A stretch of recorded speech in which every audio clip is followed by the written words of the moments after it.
माता जी, जय माता बगलामुखी, जय बाबा खाटू श्याम और श्री राधे राधे। साथियों, कभी सोचा है कि अगर ये ब्रह्मांड नहीं होता तो हम कहाँ जन्म लेते, क्या होता, कैसे होती, सृष्टि की रचना कैसे होती। आज उसी महत्वपूर्ण टॉपिक पर चर्चा होने जा रही है कि एक ऐसा महा उपाय जिसके माध्यम से आप तमाम तरह के लाभ प्राप्त कर सकते हैं बहुत अल्प समय में। एक प्रश्न उठा था, लोगों ने पूछा कि क्या कुछ ऐसे भी उपाय हैं जिसके माध्यम से बगैर मेहनत के भी, बगैर परिश्रम के भी हम लाभ प्राप्त कर सकते हैं। तो साथियों, मैं ये कहूंगा, बगैर कर्म के तो भगवत गीता में भी लिखा हुआ है कि आपको कुछ नहीं प्राप्त होने वाला, इसलिए व्यर्थ की चीजों में मत पड़े। हाँ, आपके स्वयं के पास कुछ ऐसी चीजें हैं जिन्हें जागृत करके बहुत अधिक लाभ प्राप्त कर सकते हैं। साथियों, मैं बात कर रहा हूं शरीर की रचना की। जब आप इस धरती पे आते हैं तो आप मां के गर्भ से बाहर आते हैं, लेकिन क्या आप जानते हैं कि जब आप इस धरती पे जन्म लेते हैं तो आप किस चीज से जुड़े होते हैं। जैसे एक पेड़ होता है, वृक्ष होता है, वो कहीं ना कहीं अपने तने से जुड़ा होता है, जो शाख होती है वो पेड़ से कहीं ना कहीं जुड़ी होती है। उसी प्रकार से जब इस धरती पर आप आते हैं तो आप नाभि से जुड़े हुए होते हैं, और नाभि वो स्थान है जिसे हम वास्तु में भी ब्रह्म स्थान भी बोलते हैं, यानी कि सेंटर ऑफ द होम कहते हैं। वास्तुशास्त्र का सिद्धांत भी इसी पे पूरा आधारित है। और ठीक उसी प्रकार से जो हमारा सांसारिक चीजें हैं, सांसारिक रचनाएं, सब इसी पर आधारित हैं। मैं देखता हूं कि बहुत सारे लोग दुखी हैं, परेशान हैं और नाना प्रकार की दिक्कतों में हैं। तो ये खास उपाय आप करिए और देखिए आपको कितना अधिक लाभ होगा, आप खुद मुझे बताएंगे। साथियों,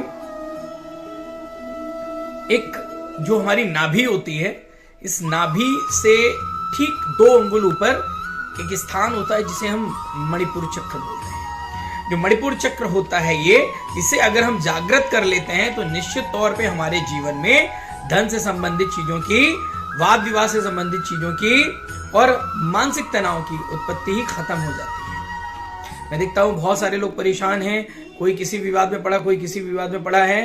और अगर बात करें जॉब पर्सन की, तो आए दिन किसी न किसी बात को लेकर के उनके सुपीरियर, उनके बॉस उनको परेशान करते ही रहते हैं। और बहुत सारी चीजें खुद के कारण भी व्यक्ति परेशान रहता है। साथियों, अगर हम अपनी नाभि को साफ सुथरा रखें, नाभि को, मैं देखता हूं कि जहां से हम जन्म लेते हैं, यानी कि जहां हम नाभि से जुड़े होते हैं, व्यक्ति उस ओर ध्यान ही नहीं देता, जबकि सारा कुछ कि अगर उसे साफ सुथरा रखा जाए, चीजों को ठीक रखा जाए, तो मैं समझता हूँ बहुत अधिक लाभ भी प्राप्त आपको हो सकता है।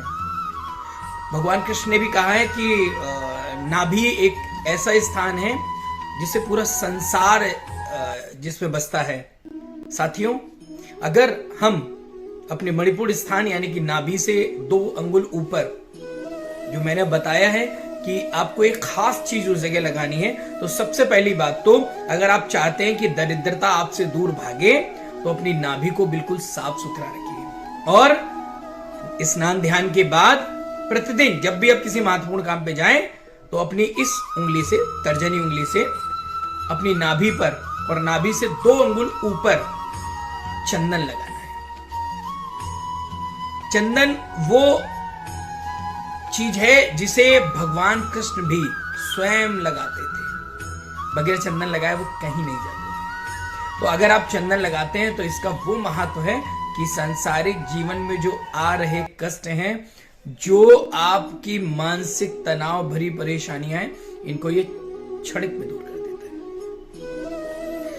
तो ये उपाय आपको बृहस्पतिवार से शुरू करना है। इस उपाय को आप गुरुवार के दिन से शुरू करिए और इसका लाभ आपको जल्द ही प्राप्त होगा। तब तक के लिए फिर मिलेंगे। जय माता बगलामुखी, जय बाबा खाटू श्याम और श्री राधे राधे।